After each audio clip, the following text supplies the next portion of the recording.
Okay, lesson 1.1 in Algebra 2 is called a towering sequence. All right. So this is our goal for today. I understand what a sequence is. I can describe a sequence, give an example of a sequence, and give a rule for a sequence. So the word that probably stands out there for you is sequence. Okay. So that's what we need to learn today. We need to learn what a sequence is.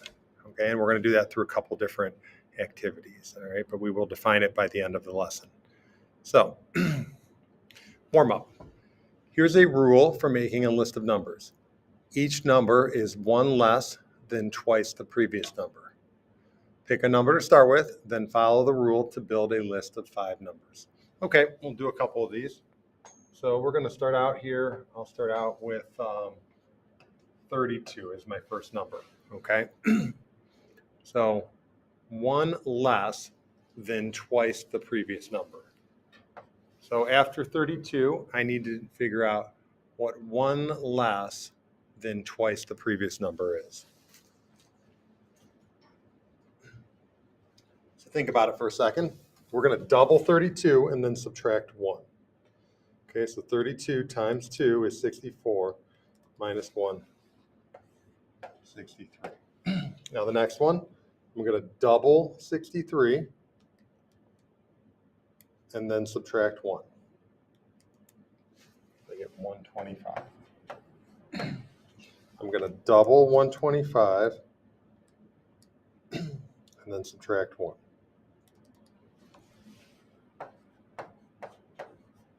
And then how many do I got to do? I got to build 5 numbers, so one more. So I'm going to double 249 and then subtract 1. Okay, so there's my list of 5 numbers. Okay, we'll do another one. This time I'm going to pick a little bit smaller number to start with. I'm going to start with 5. 1 less than twice the previous number. So you have to double it first. You can't subtract and then multiply. Multiplication always comes before subtraction. So it's double the 5 and then subtract 1. So I get 9. Double the 9, subtract 1. Double the 17, subtract 1. Double the 33, subtract 1. Okay? There's a couple examples of that. All right. So on to the next activity here. It's called the Tower of Hanoi. All right. So in the Tower of Hanoi puzzle, a set of discs sit on a peg while there are 2 empty pegs. A move in the Tower of Hanoi puzzle involves taking a disc and moving it to another peg. There's 2 rules. Only move 1 disc at a time, and we can never put a larger disc on top of a smaller one. You complete the puzzle by building the complete tower on a different peg than the starting peg. Okay, so we're going to play around with this for a little bit, and we're going to see what the smallest number of moves possible is to complete this puzzle. So what you're going to do now is you're going to just do a Google search for Tower of Hanoi puzzle online, and there's a couple interactive websites that pop up. So I have one right here. Okay, I think it's like mathisfun.com/games/Tower of Hanoi.html. So here it is, and I'm going to play you. I want you to pause the video here and play with this a little bit. But I'm going to move some discs here, see what happens. Okay, kind of see what I can do. I want to get everything onto a different peg. It doesn't have to be the far right peg, but there we go. I got 7. Okay. All right. So let's see. I'm going to restart. I'm going to hit the solve button and see how many it'll do for me. So it's going to do it right now, and it'll automatically do it in the minimum amount.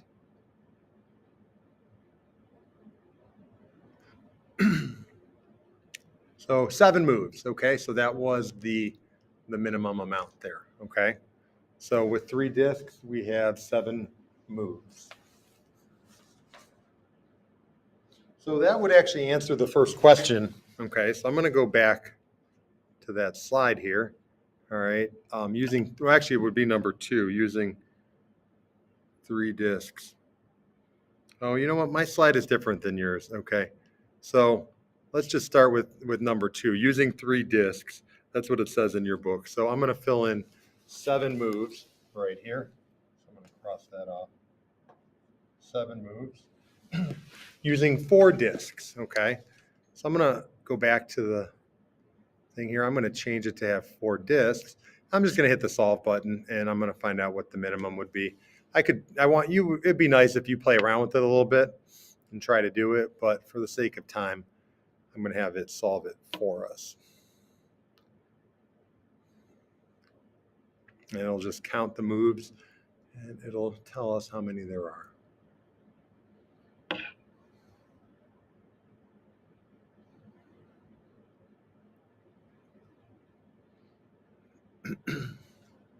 And it looks like it was 15 moves, okay? I'm going to go back here using 4 discs. We had 15. All right. All right, number 3. It's number 4 on my screen, but number 3 on yours. Jada says she used the solution for 3 discs to help her solve the puzzle for 4 discs. Describe how this might happen. All right.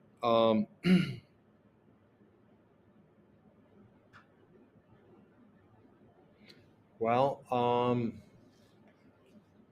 she might be noticing a pattern here. Okay, with 2 discs. I guess we didn't do 2 discs. Maybe we could do it. I don't know if. Let me see if that will let me do with 2 discs. It won't let me do it with 2, but we could kind of figure it out here with 2 discs. If I drew 2 discs here, here's my first peg, here's my second peg, here's my first disc, here's my second disc. Okay, how many moves would it take? Well, let's see here. Oh, I need a third peg too. How many moves would it take? Well, 1, 2, 3. Okay, so that'd be 3 moves. So let's go right here. Let me write that in.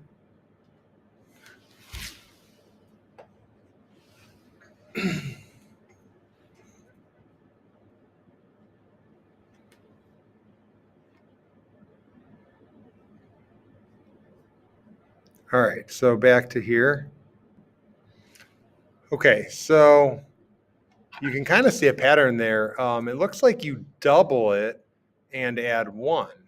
So you see double the 3. 3 times 2 is 6. Add 1, you get the 7. And then for the next one, 7 times 2 is 14. Add 1, you get 15. So Jada says she used the solution for 3 discs to help her solve the puzzle. Describe how this might happen. I would say she found a pattern.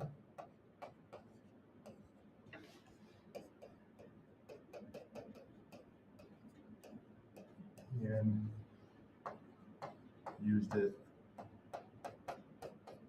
to help. Okay. How many moves do you think it will take to complete a puzzle with 5 discs?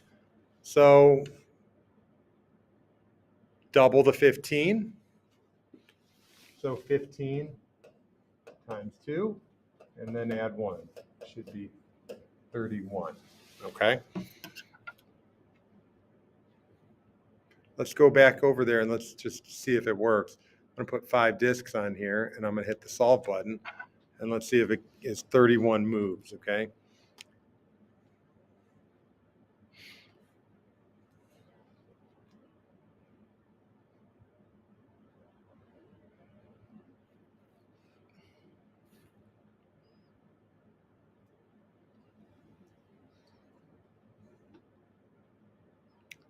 Taking a little bit of a long time, but I think it's kind of important to see it in action.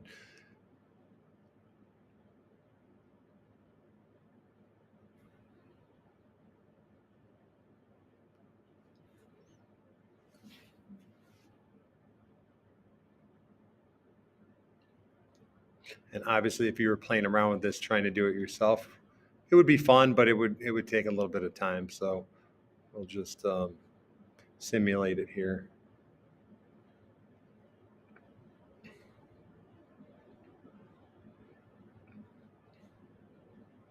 And there we go. Sure enough, 31 moves. Okay, so let's go back here and let's see here what the next couple of questions. The next question, how many moves do you think it will take to complete a puzzle with 7 discs? So we skipped 6, so we probably got to find 6 discs first.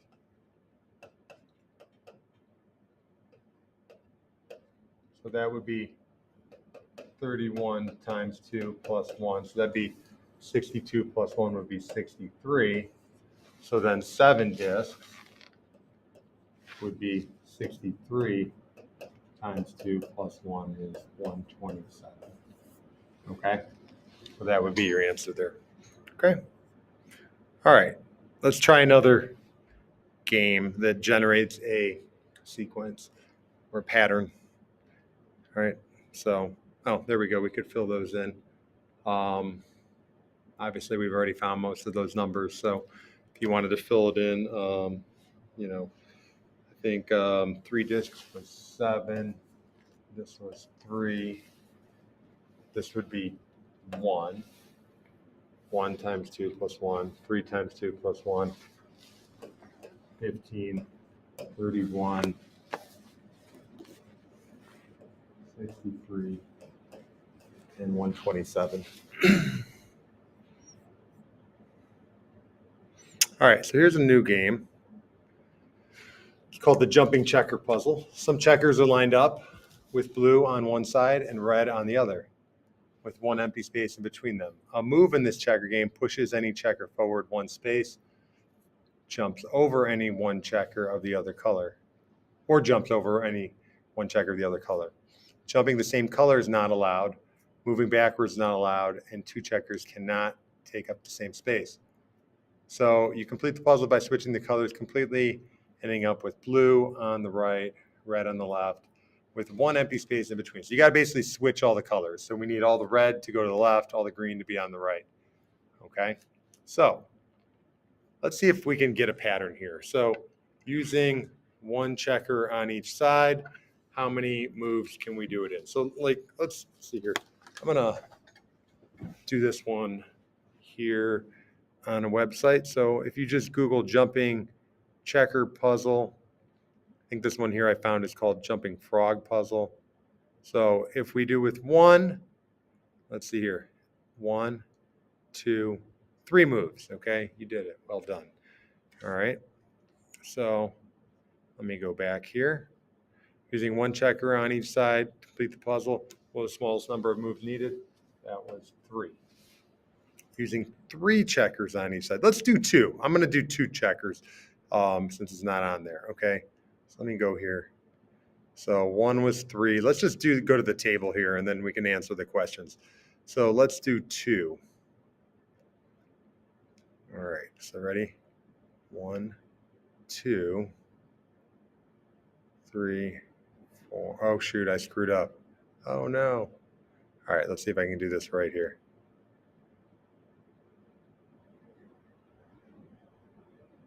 Oh, shoot. I knew how to do it before. All right, let me think here. Here we go. There we go. I got it done in 8 moves, okay? So right there it says 8 moves. I'm going to go back here, and I'm going to fill in 8 moves. Okay. Let's go to 3.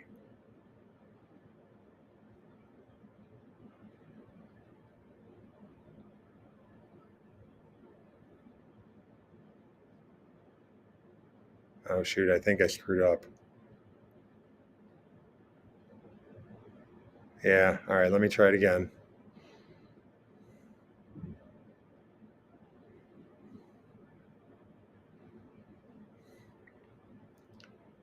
The key is to get them alternating.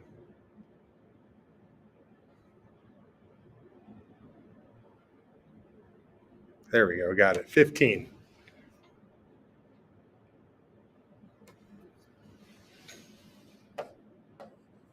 All right.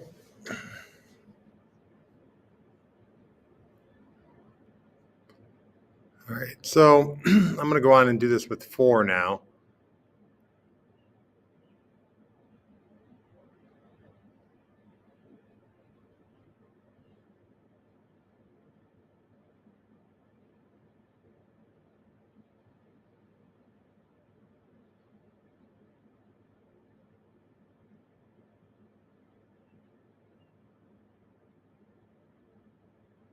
Hopefully I don't mess it up. There we go. I got it. 24 moves. Okay. So let's see if I can get the pattern now.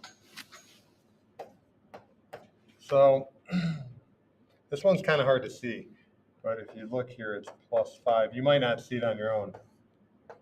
+7, +9. So you keep adding the next odd number. So the next one's going to be +11.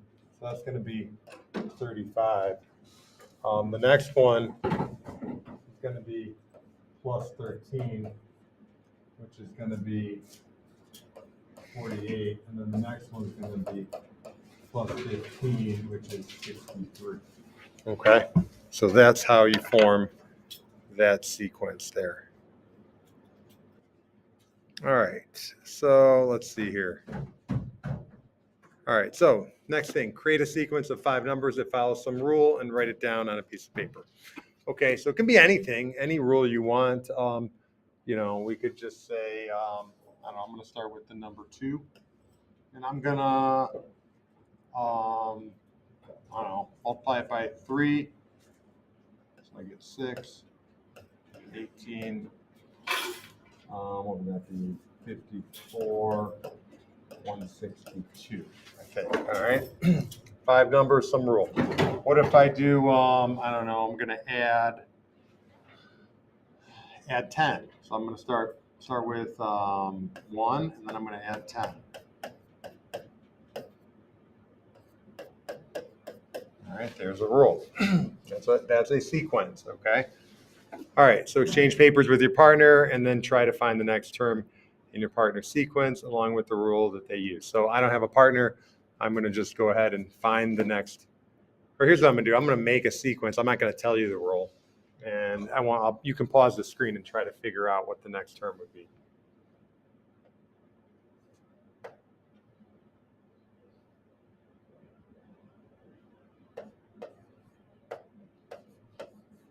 All right. Could you find the next term? So take a minute, pause the screen, see if you can come up with the rule. And the rule is you multiply each term by 3. By 5. So the next term would be 75 times 5, 375. Okay. All right. So last thing here is the cool down. Give a rule the sequence could follow. It starts with 3 and 6. Give a rule could follow and list the next 3 terms. So my rule is going to be add 3 to the previous term.